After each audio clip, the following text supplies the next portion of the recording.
voy a poder admitir después. Buenos días, gracias. Ahí vamos.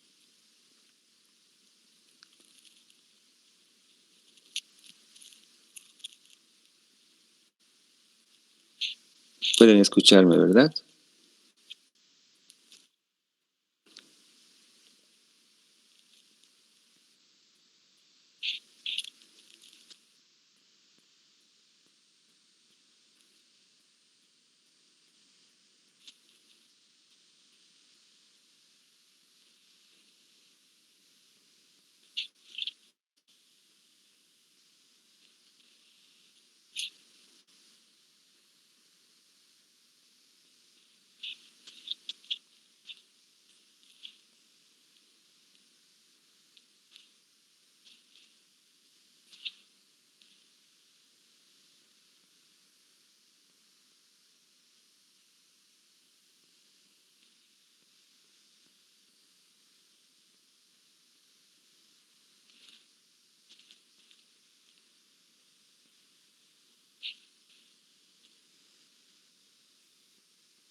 Comenzamos. En esta unidad vamos a hacer un recuerdo anatómico, fisiológico. Vamos a ingresar hacia la semiología directo y para finalizar vamos a hablar de la patología y los cuadros clínicos más frecuentes. Bueno, como ustedes recuerdan, la columna cervical, un eje central con 33 vértebras, 7 cervicales, 12 torácicas, 5 lumbares, un complejo sacro de 5 segmentos y un coxis de 4. Las curvaturas normales, como ven ustedes en esta imagen lateral, la columna cervical tiene una convexidad anterior, la columna dorsal tiene una convexidad posterior, la columna lumbar una convexidad anterior y la columna sacra una convexidad posterior. Esto desde la visión lateral es unas curvaturas normalmente fisiológicas.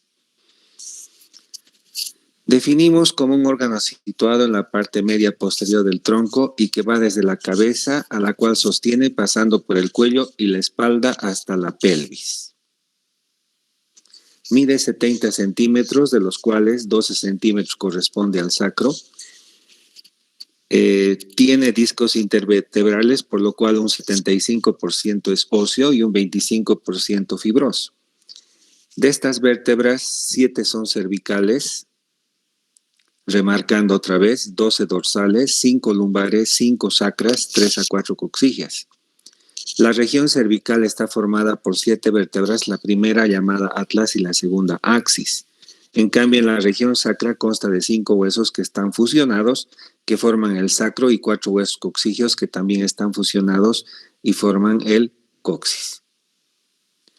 Los cuerpos vertebrales están separados por discos que son y actúan como amortiguadores hidrodinámicos. Es así que cuando veamos patologías, cuando se osifica, cuando se hernía, cuando disminuyen el espesor, producen alteraciones axiales en la columna y por ende patología. Las vértebras, aquí aisladamente analizándolas, tienen partes que ampliamente ustedes conocen por anatomía, como un cuerpo vertebral, láminas, apófisis, en realidad dependiendo del nivel, inclusive hasta 7 apófisis. La característica de las vértebras cervicales de poco cuerpo vertebral, una característica del agujero vertebral específica, unas apófisis espinosas bífidas y pequeñas. En cambio, las vértebras torácicas, el cuerpo es en forma de corazón, mucho más grande, tiene 2 fositas costales para articularse con la cabeza de las costillas. El foramen vertebral es circular y más pequeño. Las apófisis transversas son robustas. Las apófisis articulares tienen carillas que se dirigen en sentido posterior y algo lateral. Y las apófisis espinosas son largas con inclinación póstero-inferior. Punta se extienda hacia el cuerpo vertebral situado por debajo de la próxima vértebra. En cambio, las vértebras lumbrares son mucho más macizas en su cuerpo vertebral. Tiene una forma riñonada si se ve desde arriba. El foramen vertebral es triangular. Las apófisis transversas, costales, largas y finas. Las apófisis articulares, las carillas superiores se dirigen en sentido póstero-medial. Y las apófisis espinosas son robustas, gruesas, como si fueran un martillo. Las características del sacrocoxis, a diferencia de que en el resto de las mencionadas anteriormente, están fusionadas y forman como un cuerpo integral, así como el coxis. Las funciones que podemos mencionar: protege a la médula y los nervios espinales como principal función. Veremos más adelante en la patología que la alteración axial, la compresión radicular, la degeneración artrósica va a llevar a consecuencias no solamente de posición, de marcha, sino también de compresión nerviosa. Tiene una función de mantener la posición recta, brinda movilidad porque sostiene la caja torácica y presta un apoyo físico a la cabeza, al tronco y las extremidades. Gracias a la disposición de sus articulaciones y musculatura, permite grandes movimientos durante los movimientos de la cabeza, cuello, extremidades superiores y tronco. Además que constituye una amortiguación de protección en caso de que existan traumas. Las curvaturas que en la primera diapositiva les había mostrado se pueden exacerbar. Así, por ejemplo, la cifosis torácica se caracteriza por un incremento anómalo de la curvatura torácica. La columna se curva por la parte posterior, o sea que la convexidad que les mencionaba se exagera. La lordosis lumbar, esto podemos tomar un ejemplo modelo, el embarazo, por ejemplo, se caracteriza por una exageración de la convexidad anterior. Esto debido porque existe un aumento de peso, probablemente a nivel abdominal, en el caso del embarazo del producto. Y la escoliosis se caracteriza por una alteración axial lateral en la columna vertebral, como veremos en una figura acá a continuación. Vemos cómo es la posición y las curvaturas normales de la columna. Aquí vemos una cifosis donde está exagerada la convexidad dorsal posterior y la lordosis está exagerada la convexidad anterior. En cambio, en la escoliosis, viendo en la parte posterior del paciente, vemos que es una desviación axial lateral. Y esto se puede exacerbar en esta maniobra que es la maniobra de Adam, que veremos más adelante, como cuando el paciente se flexiona hacia adelante, se va a ver una curvatura anómala, se va a ver un abombamiento hacia este lado derecho en el caso del paciente. Existen algunas fositas o algunos pliegues que también nos pueden ayudar en la exploración física del paciente cuando estamos viendo de la parte posterior y nos indican la normalidad. En el caso, obviamente en pacientes que son normales, delgados, se puede labrar un pliegue medio de esta manera, como también unas fositas a ambos lados del sacro. Los principales movimientos de la columna vertebral tiene movimientos a través de las articulaciones varias que tiene la columna y ocurre en los 3 planos y en los 3 ejes, como vemos a continuación. Puede tener movimientos como flexión, extensión, rotación, y también una inflexión lateral inflexión o flexión lateral. La flexión lateral en una columna de un paciente joven sano se debe a la configuración elástica de las piezas que están superpuestas sobre un cartílago y los ligamentos laterales. De esta manera, este tipo de estructura puede deformarse como una caña de bambú y permaneciendo rígida y protegiendo la médula espinal, lo que no sucede cuando ya existe una patología, como veremos más adelante. La amplitud del movimiento, como veremos en grados, vemos acá cómo el paciente puede extensionarse y flexionarse en un grado variable. Veremos más adelante la limitación en los movimientos. Se puede hacer una flexión lateral, así como una rotación de la cabeza sobre el cuello y rotación de la parte superior del tronco, cuello y cabeza. Estos movimientos permiten hacer la columna normalmente cuando está sana, ¿no? Estos son los grados en relación a este eje, casi de 75 grados, y veremos más adelante que hay una clasificación donde el paciente, al flectarse, si llega a tocar con los dedos, con la mano, el suelo, existe un cierto grado de limitación, como veremos más adelante en una clasificación. En cambio, la hiperextensión hasta 30 grados sobre el plano sagital, en las flexiones laterales hasta 35 grados hacia el lado derecho e izquierdo.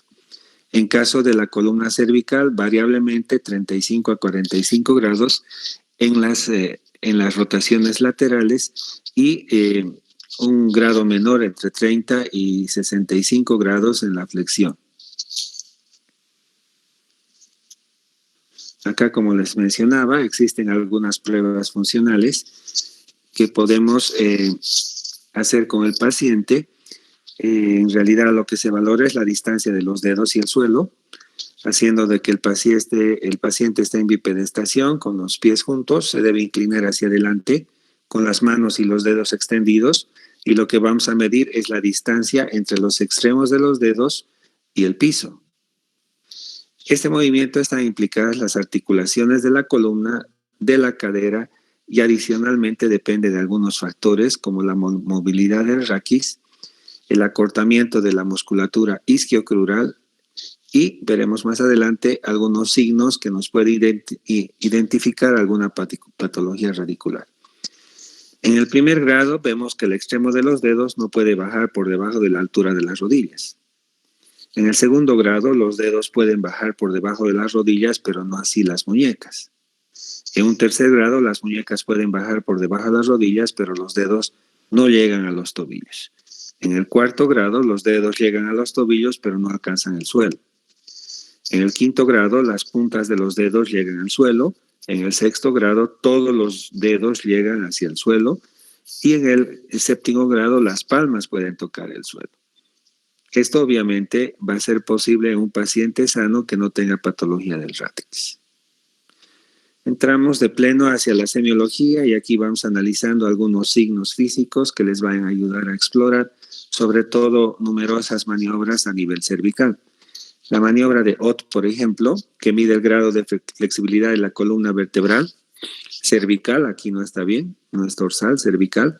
Acá colocamos al paciente en una posición sentada y se marca en la apófisis espinosa cervical 7 y un punto caudal a 30 centímetros. Perdón, es dorsal.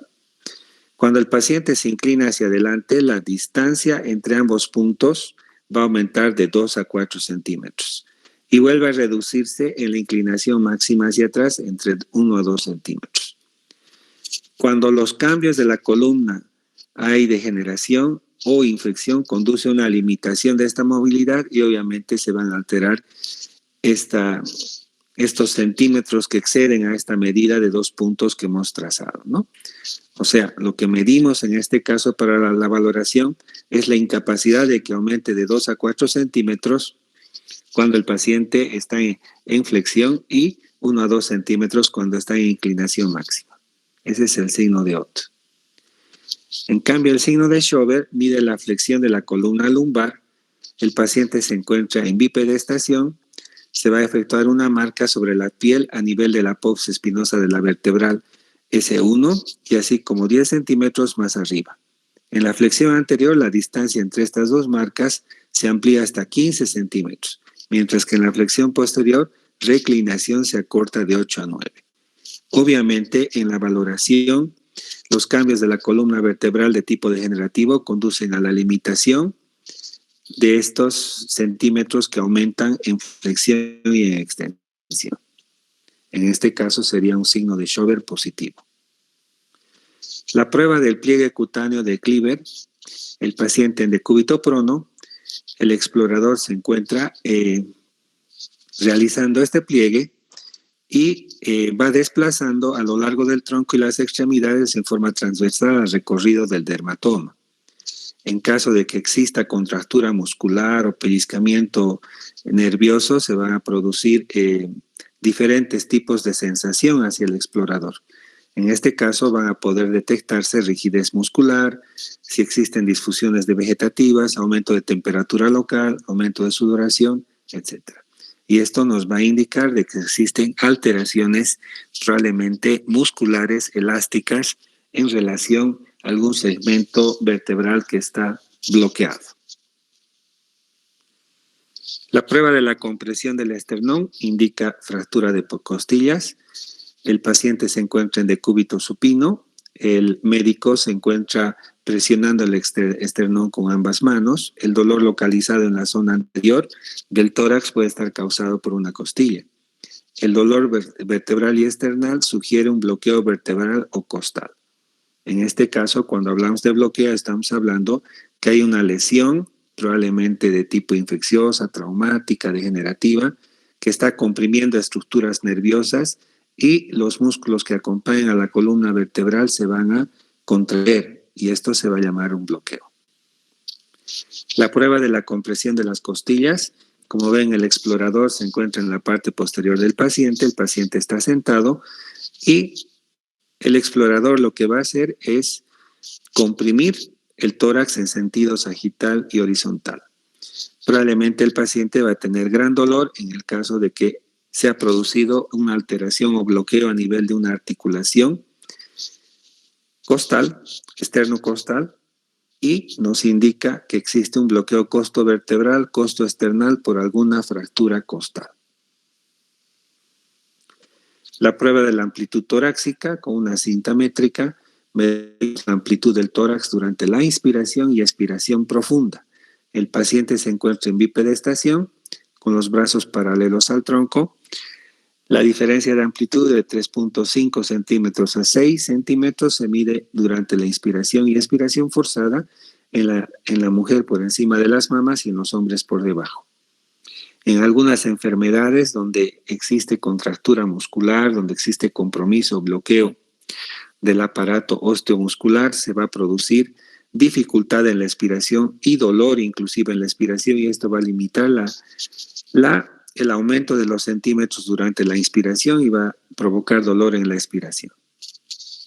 O sea, se ve comprometida la amplitud torácica.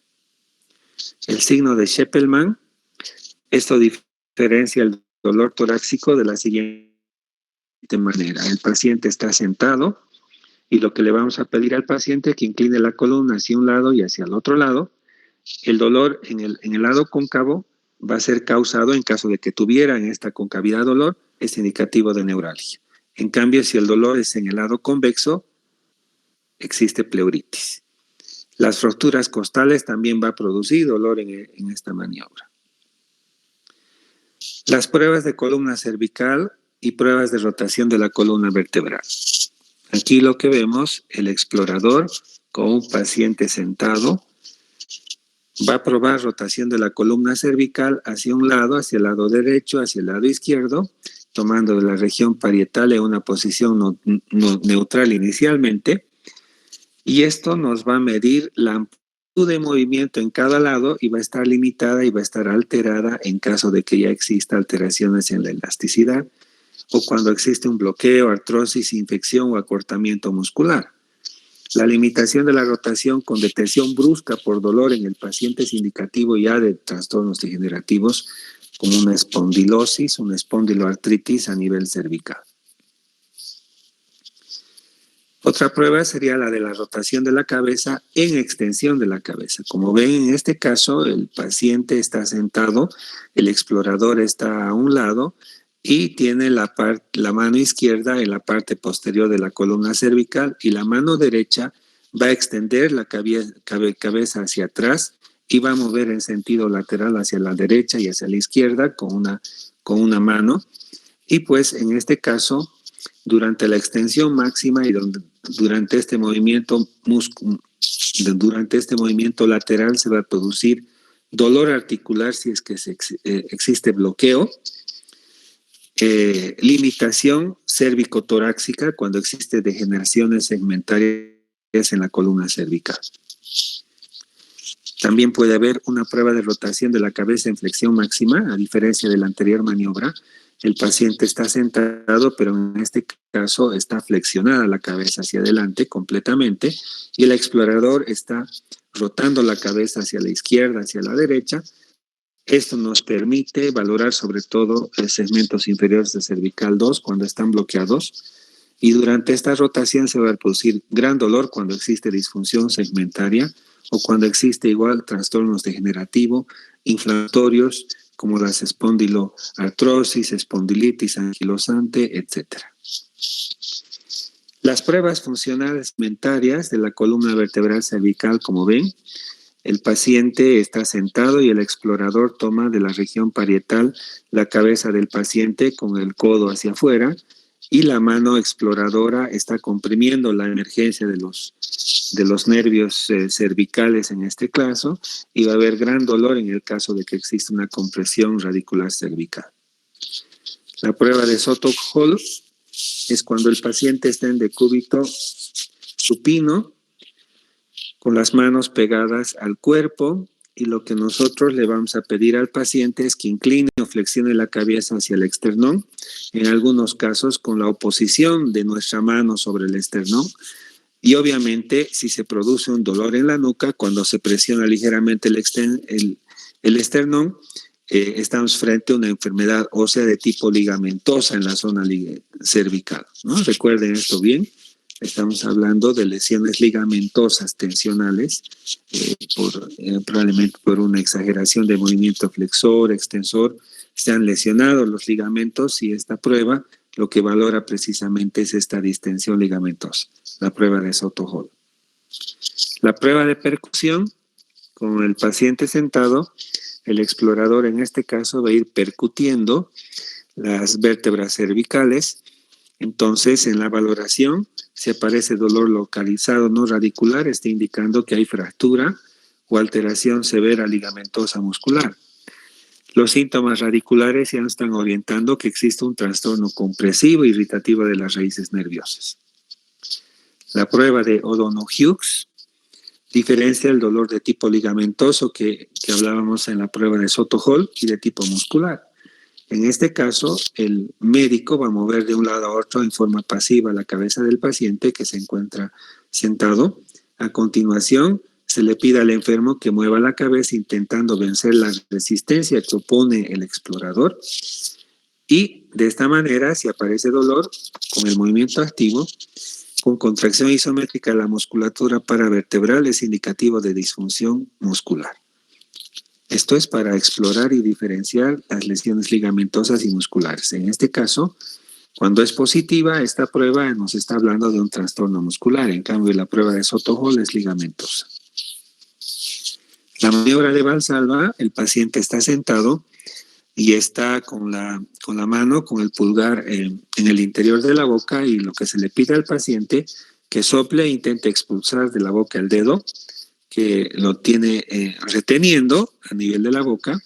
Con esta presión se produce un aumento de la presión intracanalicular, intraespinal, ¿verdad? Entonces, con esto nosotros vamos a reconocer si existen algunas lesiones que ocupan volumen, como prolapsos ligamentosos, tumores, raquiestenosis o lesiones osteofitarias e inflamaciones de los tejidos blandos.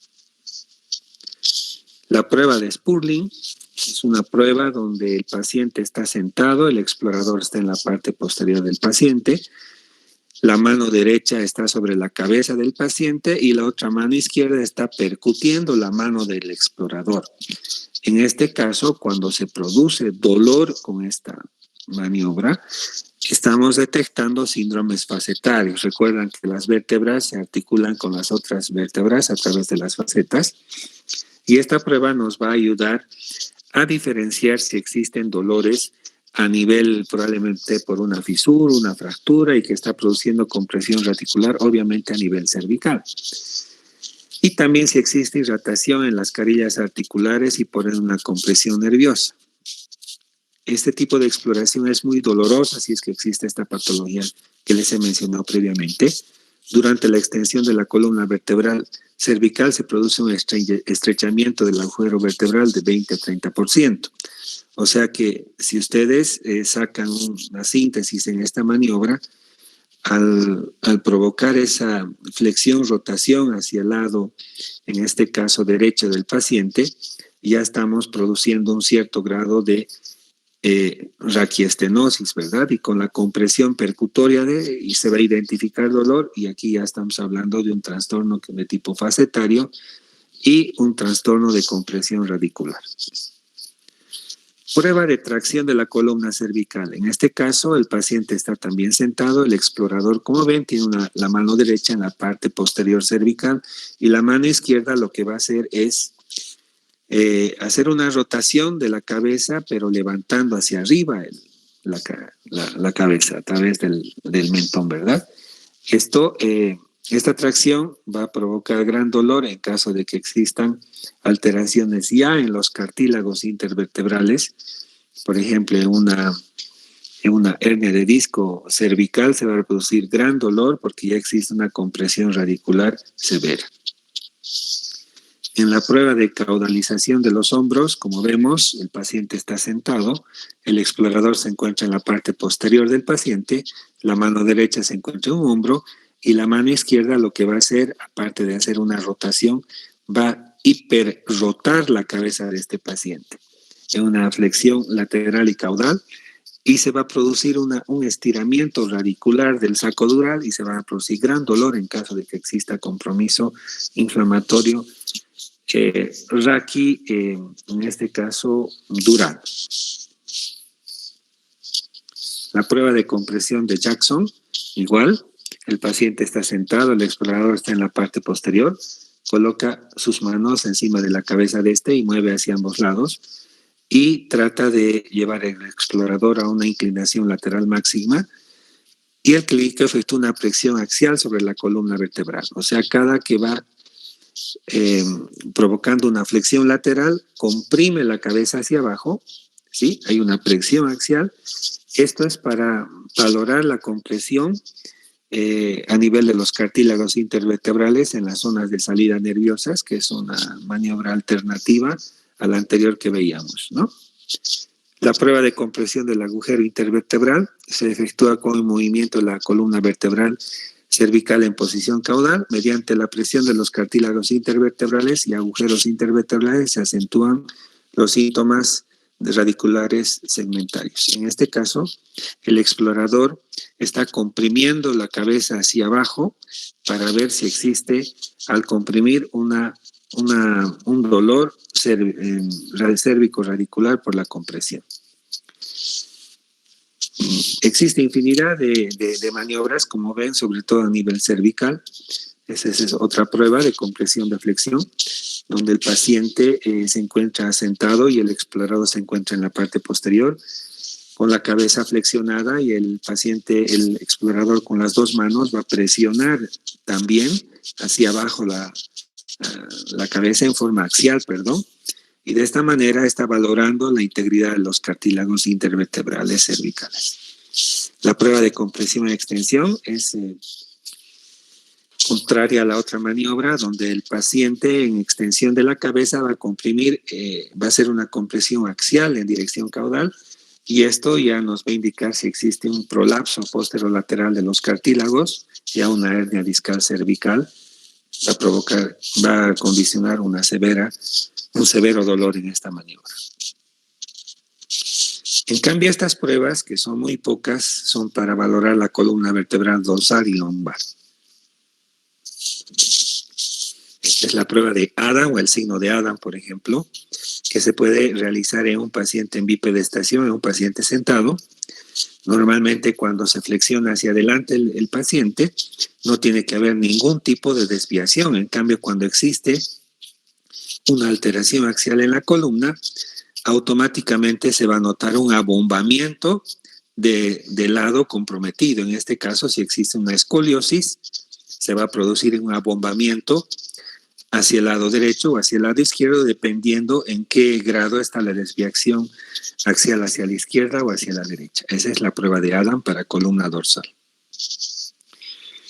Esto es igual que el signo del timbre o la maniobra de Valeix, donde el explorador le pide al paciente que se flexione y también se extensione, y con las manos del paciente en la nuca. Y la mano derecha del explorador se encuentra en los codos del paciente y es el que dirige la maniobra. Y con la otra mano, con el dedo índice, está comprimiendo las emergencias de los nervios y obviamente se va a producir gran dolor en caso de que exista una compresión radicular, en este caso dorsal, ¿verdad? La prueba de la extensión de la rodilla, el paciente en decúbito prono, se le pide al paciente que doble la rodilla hasta intentar acercar lo más posible el talón hacia la zona glútea. El paciente debe efectuar esto de manera pasiva, una flexión de la rodilla, y posteriormente el explorador lo va a hacer en forma activa. Esto va a saltar también de dolor el paciente si tiene una compresión radicular a nivel dorso-lumbar. Aquí vemos el signo de Adam en otra foto, y aquí vemos la compresión por percusión de las apófisis espinosas en caso de que existan fracturas. Recuerdan la exploración cervical. La percusión nos servía para identificar si es que existen fisuras o fracturas de los cuerpos vertebrales o las apófisis. El signo del psoas detecta la presencia de dolor lumbar. Si bien es cierto que es un signo también que se utiliza en la apendicitis, este es un procedimiento un poco diferente, porque en decúbito supino se le levanta la pierna al paciente y se comprime inesperadamente la zona anterior del muslo a este paciente. Si existe un dolor, ustedes recuerden que está inervado la zona anterior del músculo por la lumbar 5 y en parte por la S1, va a haber gran dolor, y esto nos está indicando que el nervio está irritado. En cambio, la prueba del ACG con el paciente en decúbito supino, se va a ir elevando el pie en diferentes grados en relación al plano, y la prueba se considera positiva cuando existe dolor a nivel de la espalda. Inclusive se puede anotar en grados en relación al plano, si es a 10 grados, 30 grados, 90 grados, que sería lo máximo que se puede extender la pierna, ¿no? Entonces se anota los grados donde aparece el dolor. Ejemplo, una prueba de la serie positiva a 60 grados, ¿no? Eso va a hacer de que el que va a leer en la historia clínica va a presuponer de que el paciente tiene una compresión radicular, probablemente lumbar. El springing test, que es la prueba de la elasticidad, tenemos al paciente en decúbito prono. Son pruebas funcionales de la alteración de la columna lumbar. En este caso, el médico está palpando con los dedos índice y medio, las apófisis articulares o láminas articulares del cuerpo vertebral. Con el borde cubital de la otra mano situada transversalmente sobre los dedos que realiza la palpación, se ejercen ligeras presiones en dirección dorsoventral que se transmiten a través de los dedos de la palpación. En estos casos vamos a detectar si existe alteraciones en la integridad de las vértebras y por ende compresión radicular. La prueba de hiperextensión, es en forma totalmente contraria a la prueba del ACG. El paciente se encuentra en decúbito prono y el explorador o el médico se encuentra tomando de los tobillos y se le pide al paciente que haga una extensión. En este caso, en la primera figura de la izquierda, es una prueba donde el paciente está realizando esta extensión. En cambio, en la segunda prueba, el explorador está poniendo la mano a nivel lumbar y con la otra mano está extendiendo desde el hombro hacia la extensión máxima, y se va a producir obviamente dolor en caso de que exista una compresión radicular. La prueba de inclinación anterior de la columna asistida, esto es cuando el paciente se le pide que haga una flexión. El explorador va con el muslo, con la rodilla, va a golpear sobre la parte posterior glútea del paciente y va a haber dolor en caso de que exista alguna lesión en la columna lumbar. Esas son las pruebas de columna lumbar y dorsal. Aquí vemos algunas otras adicionales. En paciente en bipedestación, el explorador está haciendo la compresión radicular, la maniobra de Baleix. En la figura B vemos cómo el paciente va a flexionar la pierna sobre el pie y en este caso el explorador continúa buscando sitios dolorosos a nivel de la emergencia de los nervios.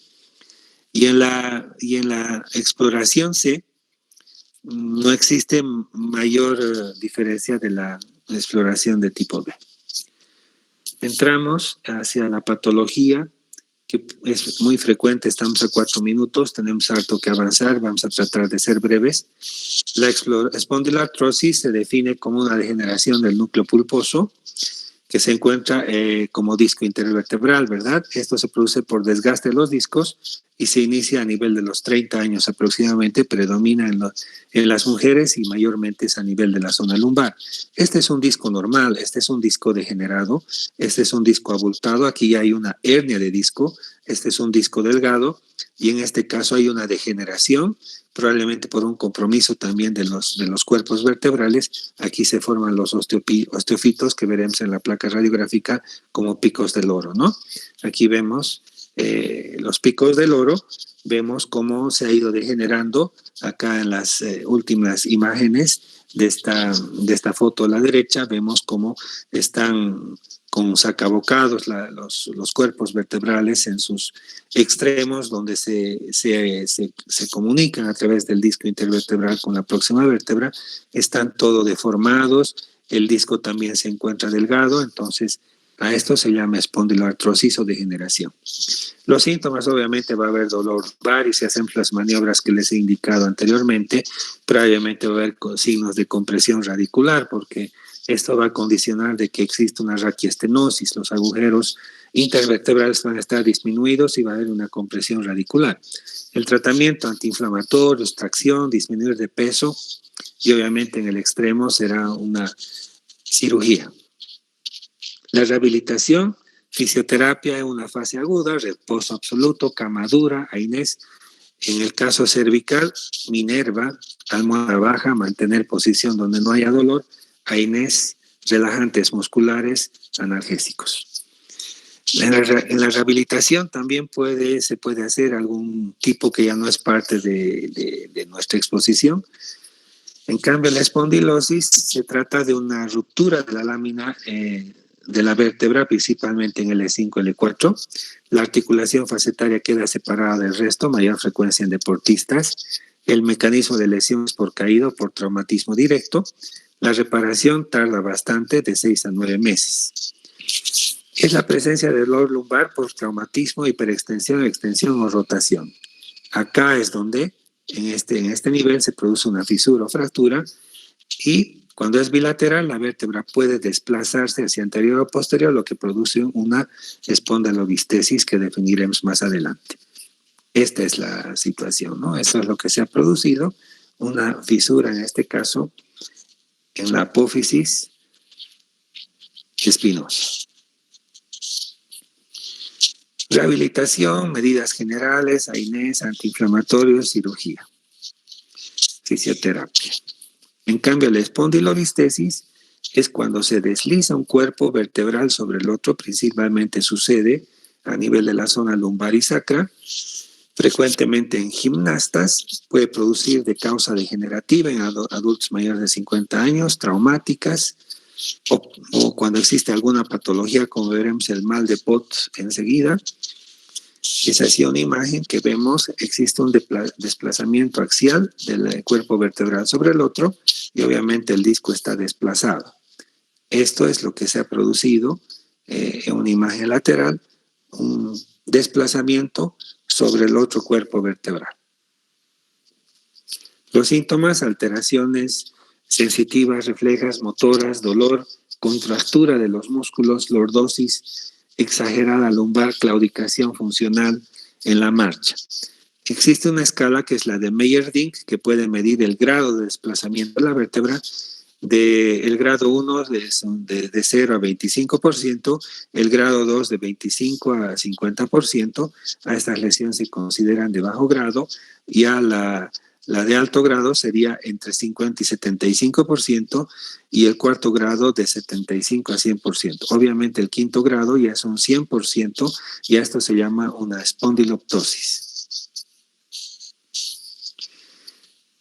Obviamente el tratamiento está relacionado a mantener la postura, bajar el peso, fortalecer los músculos del abdomen, AINES, analgésicos, tracción. Y esto se va a diagnosticar por resonancia, tomografía, ultrasonido, y en muchos casos, obviamente, el tratamiento es quirúrgico. Para terminar, la enfermedad de Pott, porque los síndromes radiculares probablemente ya no los vamos a mencionar, solamente los vamos a ir de pasada. La enfermedad de Pott es tuberculosis extrapulmonar que afecta a la columna, específicamente es una artritis tuberculosa que afecta a las articulaciones intervertebrales. Altera la columna, produce impotencia de los miembros inferiores porque va a producir compresión radicular. Percival Pott, que es el primero que describió en 1782, había reconocido abscesos, jiba dorsal y parálisis. Haciendo un análisis microbiológico, habían identificado que era causado por el bacilo de la tuberculosis en un 50% espinal, en un 10% esquelética. Puede afectar también a las rodillas, a la cadera, y obviamente es motivo de la tuberculosis miliar, ¿no? Esto ocurre en países endémicos en tuberculosis como el nuestro. Afecta sobre todo al nivel torácico. La tuberculosis extrapulmonar representa el 14.6%. Las lesiones óseas, como mencionamos anteriormente, representan el 4 al 10%. La edad promedio donde sucede esta enfermedad es de 10 a 40 años. El 55% es a nivel torácico y el 35% a nivel lumbar. En la epidemiología, estos son los países remarcados en rojo y amarillo donde es más frecuente esta enfermedad. La diseminación puede ser hematógena, linfática, y esto es lo que produce una destrucción del cuerpo vertebral y obviamente absceso, manifestaciones de sepsis obviamente, y todo el componente radículo nervioso compresivo a nivel de la columna vertebral. 90% en el cuadro clínico es el dolor y depende del sitio de la lesión, ya sea una cervicobraquialgia, lumbalgia, etcétera, ¿no? Un 10% a nivel de la columna cervical, un 55% a nivel de la columna dorsal y un 30 a 35% a nivel de la columna lumbar, siendo más frecuente la afectación a nivel de la columna dorsal. Existe además compromiso general, aparte del dolor, rigidez muscular y gran dificultad a la deambulación. Las complicaciones son jiba dorsal, alteraciones neurológicas y absceso frío. La paraplegia que aparece en estos pacientes puede ser flácida por compresión a nivel radicular lumbar o espástica cuando existe compresión a nivel torácica. Se inicia de dos formas, de forma lenta, invasión meningia con compromiso circulatorio, una paquimeningitis, isquemia medular irreversible, y esto va a llevar a la paraplegia, o en una forma brusca donde existe invasión del canal raquídeo, del material discoide, del disco intervertebral, de la parte posterior del absceso, y esto va a comprimir el nervio, ¿no? Hasta el 75% desarrolla infección de los tejidos blandos. Se puede producir una destrucción vertebral y necrosis. A nivel cervical se pueden encontrar abscesos retrofaringios a nivel de la vaina de los escalenos. A nivel lumbar se pueden encontrar abscesos, inclusive a nivel del psoas. Pueden alcanzar al triángulo de Scarpa y Petit. Si el absceso se abre hacia el canal raquídeo, se producen complicaciones neurológicas compresivas. El diagnóstico es por muestra de esputo y biopsia por el aspirado. Obviamente exámenes complementarios de radiografía simple, tomografía, resonancia magnética, ¿no? Además de laboratorios, valorando la velocidad de sedimentación, cultivos de la primera orina de la mañana, esputo lavados gástricos para tratar de buscar muestras, biopsia de la lesión raquídea. En la radiografía podemos ver rarefacción ósea y destrucción del cuerpo vertebral, claramente. La gammagrafía con galio puede ser un recurso, al igual que la tomografía y la resonancia magnética, que actualmente es un estudio de elección. Tenemos que hacer diagnóstico diferencial con el osteoma osteoide, la sarcoidosis y la enfermedad raquídea neuropática. Sin embargo, cuando tienen un absceso, una cifosis exagerada y lesiones compresivas en nuestro medio, tienen que malpensar y elegir como primer diagnóstico el mal de Pott. Ahí está la imagen, como vemos que se ha destruido prácticamente el cuerpo vertebral y existe una compresión del canal medular y obviamente de la médula espinal. Esta clasificación de Gata nos está indicando de que existen tres tipos de grados. El primer grado se puede subclasificar en A y B. El grado A es una lesión localizada en la vértebra de un solo disco, un solo nivel. No existe colapso, no hay absceso ni déficit neurológicos. En el grado B existe formación de absceso, 1 o 2 niveles de disco. No existe colapso y no hay déficit neurológico. El tratamiento es biopsia y tratamiento con medicamentos antituberculosos. En el caso B, drenaje del absceso y debridamiento quirúrgico. En el tipo 2 existe un colapso ya vertebral, existe una fractura patológica, formación de absceso, existe cifosis, una deformidad de la estabilidad con déficit o no neurológico. Aquí obviamente el tratamiento es quirúrgico. En el tipo 3 si existe un colapso vertebral severo, formación de abscesos, cifosis severísima, una deformidad inestable con déficit neurológico no. Acá también el tratamiento es quirúrgico. Esta clasificación es la clasificación de Gata. El tratamiento obviamente es de acuerdo al esquema que tenemos un esquema nacional de tratamiento y obviamente las drogas consideradas, en este caso es la isoniazida, la rifampicina,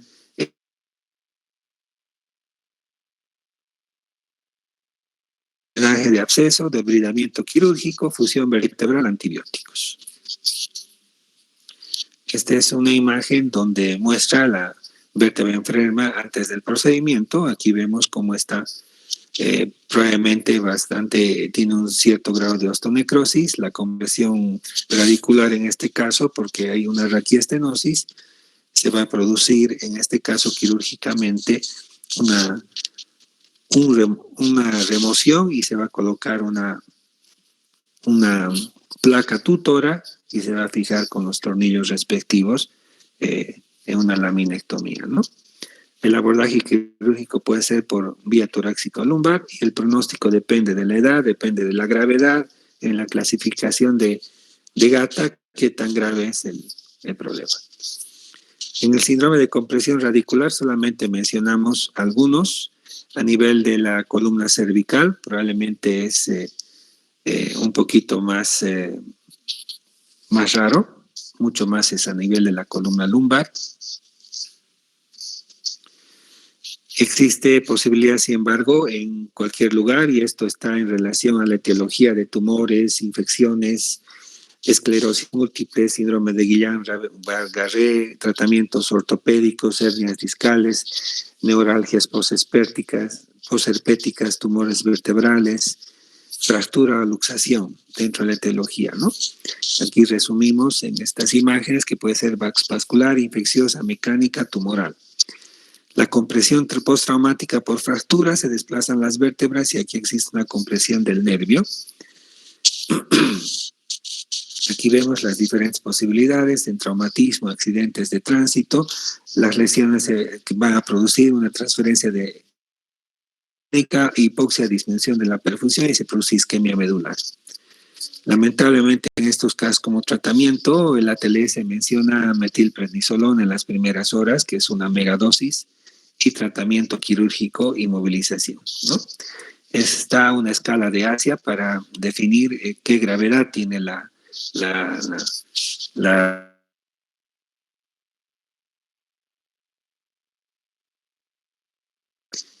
de tipo A no hay preservación sensitiva ni motora por debajo del nivel de la lesión. y se abarcan segmentos sacros, es decir, no existe sensibilidad ni control para orinar ni defecar. En la lesión incompleta de tipo B, existe preservación de la sensibilidad, pero no motora. En la lesión medular de tipo C, incompleta de tipo C, existe preservación de la sensibilidad y fuerza por debajo de la lesión, pero los músculos se encuentran débiles. En la D, los músculos por debajo del nivel son funcionales un 75%, por los cuales se puede lesionar la columna vertebral ósea por hiperflexión, por hiperextensión, por estiramiento. La fractura del axis, esa del cervical 2, es muy clásica en los ahorcados. La compresión, cuando vemos muy frecuentemente, cuando existe sobre todo se lanzan hacia una piscina, un río donde no conocen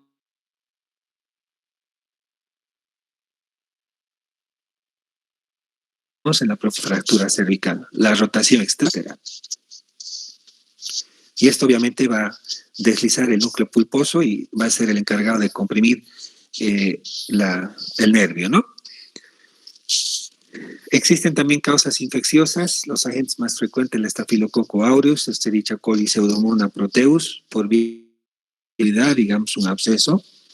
Y la triada en estos casos es dolor, fiebre y déficit neurológico, ¿no?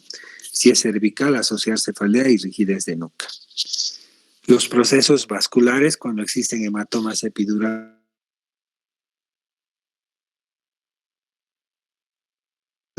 ya sea por uso de anticoagulantes, punción lugar, traumatismos, acumulación de sangre, dolor radicular de comienzo agudo, seguido por trastornos compresivos de la médula. Algunos procesos vasculares, como las malformaciones arteriovenosas. En este caso, los vasos grandes tortuosos, común en la médula posterior torácica, pueden ser pequeños localizados, afectan la mitad de la médula, actúan como una lesión por efecto de masa, comprimen, se rompen, producen una hemorragia focal localizada y producen un dolor súbito a nivel de la zona, ¿no? Esto va a provocar una disfunción neurológica debajo del nivel de la lesión. Esto ya prácticamente no lo vamos a mencionar, es con respecto a las hernias discales, la fisiopatología, la clínica y los diversos síndromes de compresión radical.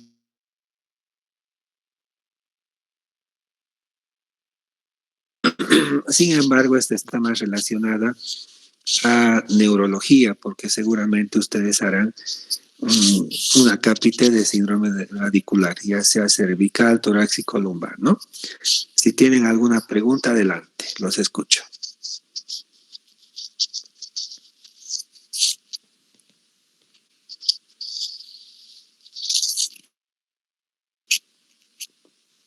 No hay preguntas. Entonces, como ven, existen diferentes maniobras. Seguramente va a socializar Adriana con ustedes la presentación. Hay que reforzar y retroalimentar esta parte. Existen bastantes maniobras, sobre todo a nivel cervical. Y a nivel dorsal y lumbar las menos, pero todo se trata de identificar las lesiones a tiempo para evitar que se produzcan lesiones neurológicas permanentes. Si no hay más, pues muchas gracias por la atención y hasta la próxima. Gracias. Muchas gracias, doctor. Gracias, doctor. Gracias. Gracias, doctor. Chao, chicos.